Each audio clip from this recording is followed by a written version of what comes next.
요한이서 1장 1절에서 13절까지 같이 한 목소리로 읽도록 하겠습니다. 장로인 나는 택하심을 받은 부녀와 그의 자녀들에게 편지하노니 내가 참으로 사랑하는 자요 나뿐 아니라 진리를 아는 모든 자도 그리하는 것은 우리 안에 거하여 영원히 우리와 함께할 진리로 말미암음이라. 은혜와 긍휼과 평강이 하나님 아버지와 아버지의 아들 예수 그리스도께로부터 진리와 사랑 가운데 우리와 함께 있으리라. 너희 자녀들 중에 우리가 아버지께 받은 계명대로 진리를 행하는 자를 내가 심히 보니 심히 기쁘도다. 부녀여 내가 이제 내게 구하노니 서로 사랑하자. 이는 새 계명같이 내게 쓰는 것이 아니요 처음부터 우리가 가진 것이라. 또 사랑은 이것이니 우리가 그 계명을 따라 행하는 것이요 계명은 이것이니 우리가 처음부터 들은 바와 같이 그 가운데서 행하라 하심이라. 미혹하는 자가 세상에 많이 나왔나니 이는 예수 그리스도께서 육체로 오심을 부인하러 하라. 이런 자가 미혹하는 자요 적 그리스도니 너희는 스스로 삼가 우리가 일한 것을 잃지 말고 오직 온전한 상을 받으라. 지나쳐 그리스도의 교훈 안에 거하지 아니하는 자는 다 하나님을 모시지 못하되 교훈 안에 거하는 그 사람은 아버지와 아들을 모시느니라. 누구든지 이 교훈을 가지지 않고 너희에게 나아가거든 그를 집에 들이지도 말고 인사도 하지 말라. 그에게 인사하는 자는 그 악한 일에 참여하는 자임이라. 내가 너희에게 쓸 것이 많으나 종이와 먹으로 쓰기를 원하지 아니하고 오히려 너희에게 가서 대면하여 말하려 하니 이는 너희 기쁨을 충만하게 하려 함이라. 택하심을 받은 내 자매의 자녀들이 내게 문안하느니라. 아멘. 여기서 부녀와 그의 자녀라고 말하는 1장 1절의 단어와 13절에 택하심을 받은 내 자녀의 자녀들이 자매의 자녀들이라는 단어가 나오는데요. 요 앞에 있는 부녀와 자녀들하고 내 자매의 자녀들이라는 단어 때문에 이게 아마 요한의 그 식구들에게 보낸 게 아닌가라고 학자들이 이야기하기도 하는데요. 근데 이 근거 조건은 요한 1서에서 찾아지는데 사실은 요한의 어법이 그렇습니다. 요한이요 사람을 부를 때 굉장히 친근하게 부르는 습관이 있었던 것 같아요. 그래서 다른 서신에는 잘 안 나타나는 특징인데 자녀들아, 아이들아, 사랑하는 자여 라는 단어를 참 많이 사용하시는 분이세요. 그래서 이 부분을 볼 때 부녀와 그의 자녀들 그리고 내 자매의 자녀들이라고 할 때 이거는 요한의 친식구들을 말하기보다 교회. 그러니까 요한에게 있어서 교회는 곧 가족이고 그리고 나의 자녀고 나의 부모고 나의 아내였던 거죠. 그러니까 그들이 서로에게 문안하고 나눠야 된다라고 얘기하고 있고요. 요한 2서는 사실은 요한 1서의 축약본이라고 보시면 맞습니다. 1장부터 5장에 있는 얘기를 확 압축해 놨어요. 마태, 마가, 누가, 요한복음이라는 복음서가 있는데 그 중에 마태, 마가, 누가복음을 우린 뭐라고 부르죠? 공관복음이라고 부르잖아요. 공관복음. 같은 관점에서 봤다라고 해서 공관복음이거든요. 근데 그 중에서 마가복음이 16장까지 되어 있는데 이 마가복음과 마태복음과 누가복음에 붙어 있는 그러니까 같은 단어들, 같은 이야기들이 많이 적혀 있기 때문에 그렇습니다. 그래서 시작점은 이 마가복음에서 시작돼서 마태와 누가복음으로 확대됐다라고 학자들이 보는데 아마도 이 요한복음, 요한의 1서와 요한의 2서도 그런 게 아닌가라고 싶어요. 이게 선된 게 먼저 된 것이 무엇이고 나중된 것이 무엇인지는 알 수 없지만 1장부터 5장에서 가장 중요시 다루는 이야기들을 이 요한 2서에는 압축해서 한 절 한 절에 다 담게 됩니다. 그 부분만 잠깐 좀 체크를 해드릴게요. 한번 보세요. 1장 1절에 나온 단어 중에 요한 사도가 하고 싶은 얘기를 서두에 항상 먼저 합니다. 그 얘기는 한번 읽어볼게요. 1장 1절입니다. 장로인 나는 택하심을 받은 부녀와 그의 자녀들에게 편지하노니, 이건 대상이니까 이건 제껴놓고요. 그가 하고 싶은 얘기가 이렇게 나옵니다. 읽어봅니다. 내가 참으로 사랑하는 자요. 거기다 동그라미 해주세요. 사랑이란 단어. 요한은 어떻게 한다고 그랬죠? 독수리 날개 치듯이 올라가서 사랑에만 꽂힌다고 그랬잖아요. 마찬가지로 여기도 반복됩니다. 내가 참으로 사랑하는 자의 사랑, 그리고 나뿐 아니라 진리를 아는 모든 자에서 진리해야 되다 동그라미 쳐주세요. 요한 1서, 요한 2서, 요한 3서가 쓰이게 된 동기와 목적은 사랑과 진리 때문입니다. 사랑은 요한이 끊임없이 하고자 하는 말의 종착역이라면, 진리는 이 말을 쓰게 된 동기입니다. 왜냐하면 이 진리라는 단어가 나온 이유는 지난번에도 말씀드린 대로 영지주의자들 때문이거든요.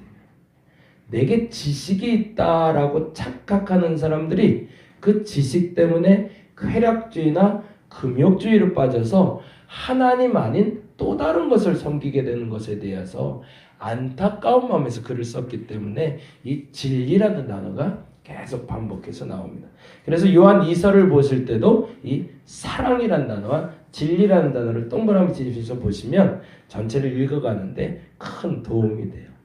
그러면서 이렇게 얘기하고 있습니다. 3절인데요. 같이 한번 읽어볼까요? 3절. 은혜와 긍휼과 평강이 하나님 아버지와 아버지 아들 예수 그리스도께로부터 진리와 사랑 가운데서 우리와 함께 있으리라. 이 부분에서는 아무튼 명확하게 얘기하고 있는데요. 은혜와 평강과 긍휼이 있을지어다는 일반적인 편지를 쓸 때 인사말입니다. 평안하셨어요? 안녕하셨어요? 라고 우리가 말할 때 일상적으로 쓰는 단어들처럼 유대인들이 편지 쓸 때 그때 당시에 헬라적인 표현에서 제일 많이 쓰는 표현이 은혜가 있을지어다, 긍휼이 있을지어다, 평강이 있을지어다라는 단어를 일반적으로 써왔어요. 근데 거기에 특이하게 요한은 두 가지의 단어를 더 첨가하는 겁니다. 그 두 가지의 단어가 아까 읽은 대로 진리와 사랑 가운데라는 단어. 그러니까 내가 지금 노년에 너희들에게 하고 싶은 얘기가 있다라는 걸 계속 반복해서 말하고 있는 거죠. 그리고 숨어있는 단어이긴 하지만 2절 단어가 굉장히 중요해요. 1절에 사랑과 진리라는 단어, 그리고 3절에 진리와 사랑이라는 단어가 중요하고 2절 같이 읽어볼까요? 우리 안에 거하여 영원히 우리와 함께할 진리로 말미암아. 이 진리가 굉장히 중요합니다. 우리와 함께할 진리는 성육신하신 예수 그리스도를 말합니다. 결국에는 요한이 말하고 싶었던 이 세 가지였던 거예요. 사랑, 진리. 진짜 예수님은 인간이고 신이었다. 이 세 가지가 요한 2서에서 요한이 말하고 싶었던 중점 주제입니다. 그러면 이제부터는 무슨 일이 벌어지냐면 또 계속 빙글빙글 돌아요. 그리고 그 얘기 했던 얘기 또 하고 했던 얘기 또 하고 했던 얘기 계속 반복합니다.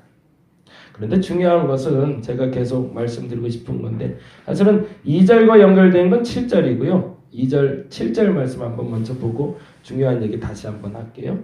7절 말씀 보겠습니다. 미혹하는 자가 세상에 많이 나왔나니, 이 미혹하는 자는 영지주의자들을 얘기합니다. 세상에 많아졌대요. 그 많다라는 단어는 그냥 1, 2 다음에 많은 거예요. 어떤 숫자를 헤아릴 수만큼 많아지기 시작했는데 이 영지주의자들은 뭘 하는 것이다 라고 얘기하고 있냐면 다음과 같이 얘기합니다. 읽어볼까요? 이는 예수 그리스도께서 육체로 오심을 부인하는 자라. 성육신으로 오신 예수를 부인하는 자. 그래서 이런 자가 미혹하는 자요. 심지어는 적그리스도라고까지 얘기를 합니다.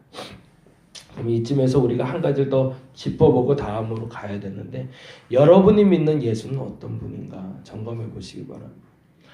뿌리가 잘못된 건 아닌데 어느 순간부터 내가 기도할 때도 이 두 가지가 나타날 때가 있어요. 영지주의까지는 아니더라도 내가 기도하는데 마치 금욕주의자들처럼 그렇게 기도할 때가 있고요. 아, 내가 기도를 조금 더 안 해서 이런 일이 발생했는가? 내가 오늘 주일 예배를 안 드려서 그 다음날 무슨 일이 발생했는가? 이런 생각을 종종 할 때가 있어요. 하나님 그런 분 아니세요. 요번 달에 11조 안 해서 나를 이렇게 치시나? 그런 분 아니세요. 그렇게 하나님 박한 분 아니시거든요. 근데 우리가 그렇게 만들어요. 하나님을. 그리고 마치 그게 신앙이라고 스스로 포장을 해요. 근데 솔직히 말하면 그건 나 위안 삼고자 하는 얘기예요. 그런 금욕주의적인 신앙생활이 은근히 내 마음에 배어있는 분들이 있어요.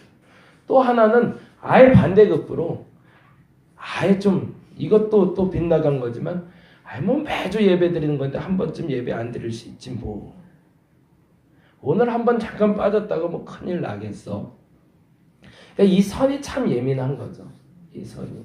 근데 그 선의 동기가 어디에 있냐면 사실은 6절입니다. 같이 한번 볼까요? 6절 말씀. 같이 읽어보겠습니다. 시작. 또 사랑은 이것이니 거기에 뚱가름을 좀 해서 사랑은 이것이다라고 되어 있어요.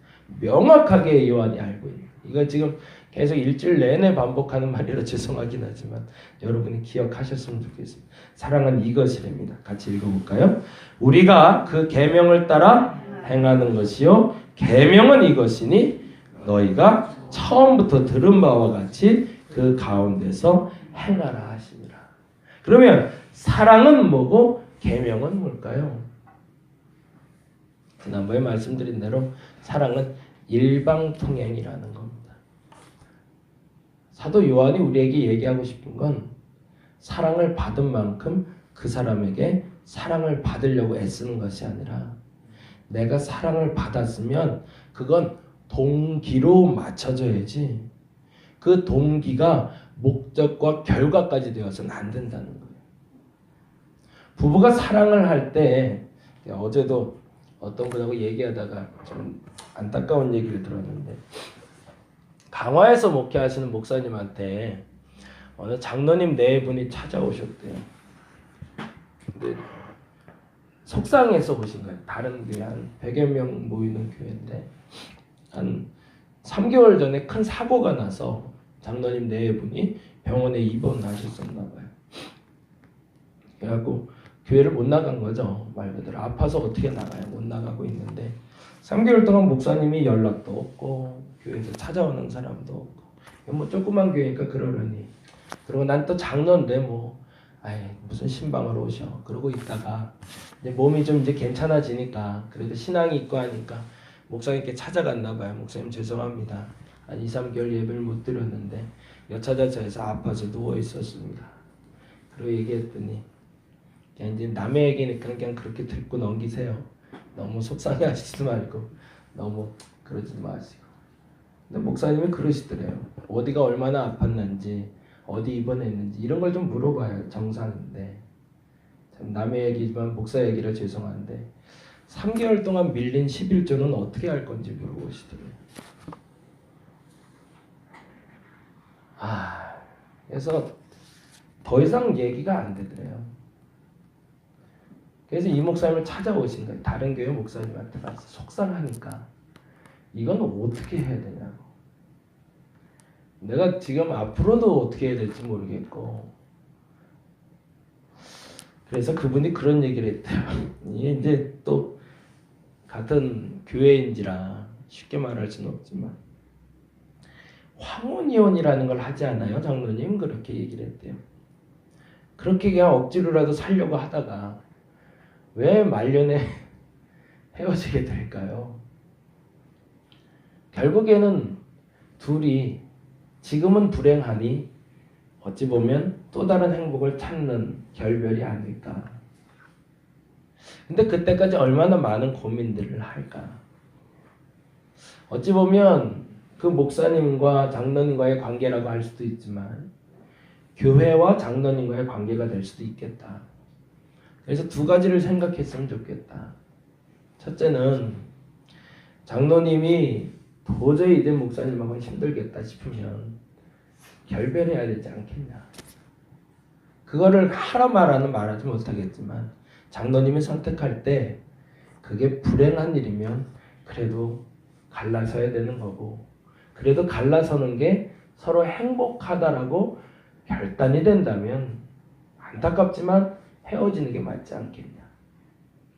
근데 한 가지는 더 생각해보자.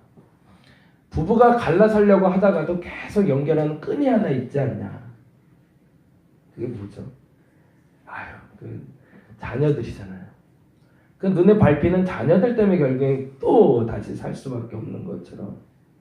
그렇다면 그래, 나는 행복한다고 나온다고 치지만 장로님 나온 후에 혹여 이제 상처받거나 속상해할 믿음이 약한 자녀들, 그 성도들에 대해서는 한 번만 더 생각해보자.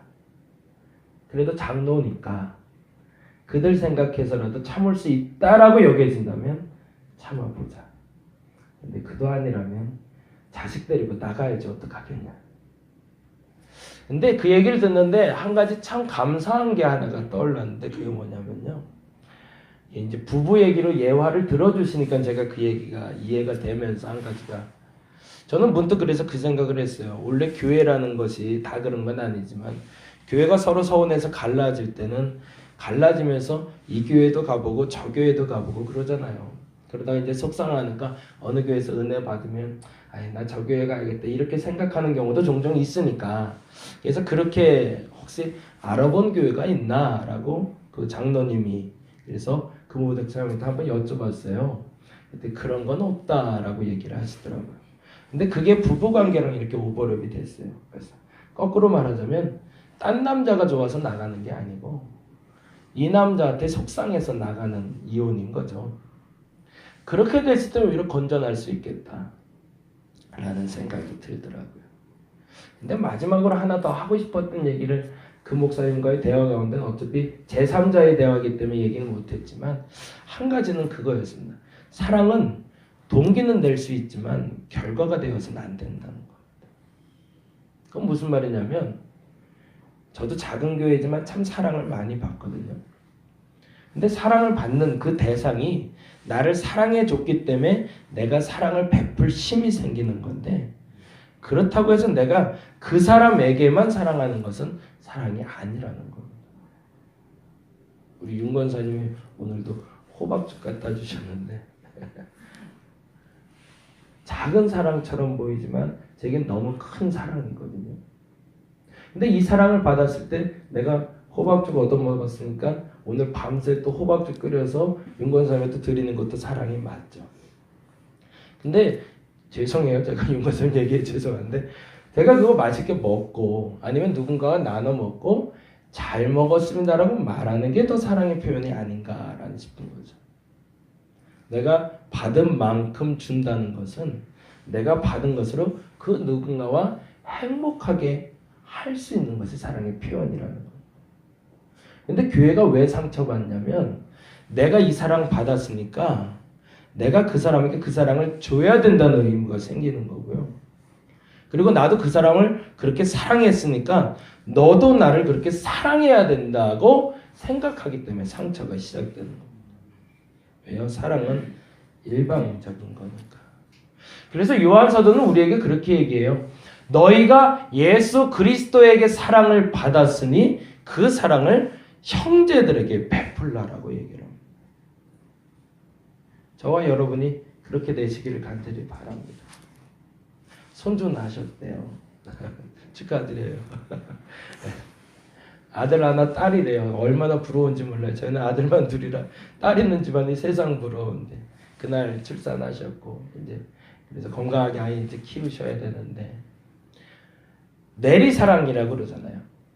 그 손주가 나에게 해줄 수 있는 거 아무것도 없거든요. 근데 난 쏟아부을 뿐이고요. 손주는 아무 기억은 못하지만 그 손주가 또 다른, 그리고 부모에게 또 다른 사람에게 사랑을 베풀게 되어 있는 겁니다. 여러분, 교회에서 상처받지 않기를 간절히 바랍니다. 사랑은요, 일방적인 겁니다. 그리고 그 사랑이 나한테 오지 않는다고 너무 속상해하지 마시기 바랍니다. 사랑은 단지 동기일 뿐입니다. 예수께서 나를 사랑하셨으니까요, 그 사랑 전달하는 사람으로 살아가 주시기 바랍니다. 그렇게 될 때 비로소 교회는 건강해지고 내 신앙도 건강해지는 겁니다. 다시 한번 좀 부탁드릴게요. 사랑은 동기입니다. 사랑이 그 사람과의 관계, 넌 내가 받은 사랑과의 결과까지 가지 않기를. 그래야 진짜 사랑이 시작됨을 저와 여러분이 알 수 있기를 간절히 바랍니다. 감사합니다. 기도하겠습니다. 사랑의 하나님, 사랑을 받았습니다. 그리고 그 사랑 베풀며 살려고 합니다. 근데 일방적으로 받은 사랑이기에 그 일방적인 사랑을 어디다 베풀어야 될지 고민이 될 때 있습니다. 내가 나눠야 될 그 장소가 어딘지 알게 하여 주시고 그 사랑 베풀며 살아가는 우리 되게 하여 주시옵소서. 사랑은 일방적인 겁니다. 내가 사랑을 베풀었으니 사랑을 받으려고 하지 마시고 베푼 것으로 감사할 수 있는 우리 되게 하시며 그 사랑이 끊임없이 그렇게 또 다른 사람에게 전달되게 하여 주시옵소서. 사랑이 여기 있으니 그 사랑대로 그 사랑 받게 하여 주옵소서. 오늘 사랑받기 위해서 이 자리에 왔습니다. 저들이 기도할 때 마음껏 사랑하여 주시고 마음껏 축복하여 주시옵소서. 감사합니다. 고마우신 예수님 이름으로 기도드렸습니다. 다 같이 기도하고 돌아가도록 하겠습니다.